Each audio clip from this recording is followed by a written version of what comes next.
Magandang araw Pilipinas, narito ang pinakahuling weather update sa oras na ito. Ayon sa Pag-asa, alas 3 kaninang hapon, namataan ang sentro ng Tropical Depression Ramil sa layong 650 km silangan ng Huban, Sorsogon. Taglay ito ang lakas ng hangin na 55 km per hour malapit sa gitna at pagbugsong umaabot hanggang 70 km per hour. Habang ito ay kumikilos pakanluran, timog kanluran sa bilis na 25 km per hour. Dahil dito makakaranas ng mga pag-ulan na may kasamang malalakas na hangin ang Bicol Region, Northern Samar, Eastern Samar at Samar. Posible ang flash floods o landslides, dulot ng katamtaman hanggang malalakas na pag-ulan at banayad hanggang katamtamang banta sa buhay at ari-arian dahil sa malalakas na hangin.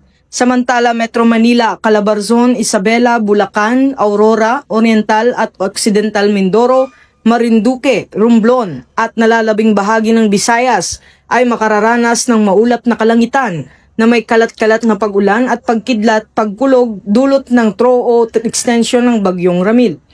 Babala pa rin sa posibilidad na bigla ang pagbaha at pagguho ng lupa sa mga lugar na makakaranas ng malakas na ulan. Sa natitirang bahagi ng Luzon, asahan ang bahagyang maulap hanggang sa maulap na kalangitan na may pulo-pulong pag-ulan o pagkidlat, pagkulog na dulot ng easterlies. Habang sa Mindanao naman ay dahil sa localized thunderstorms. Pinapaalalahanan pa rin ng publiko na mag-ingat sa posibleng pagbaha at landslide tuwing may malalakas na thunderstorms. Para sa kondisyon ng hangin at dagat, katamtaman hanggang sa malakas ang ihip ng hangin sa hilaga at silangang bahagi ng Northern at Central Luzon na may katamtaman hanggang maalon na karagatan. Samantala banayad hanggang katamtaman ng alon sa ibang bahagi ng bansa. Ako po si Patrolman Don Brosas at yan po ang ating weather update sa oras na ito.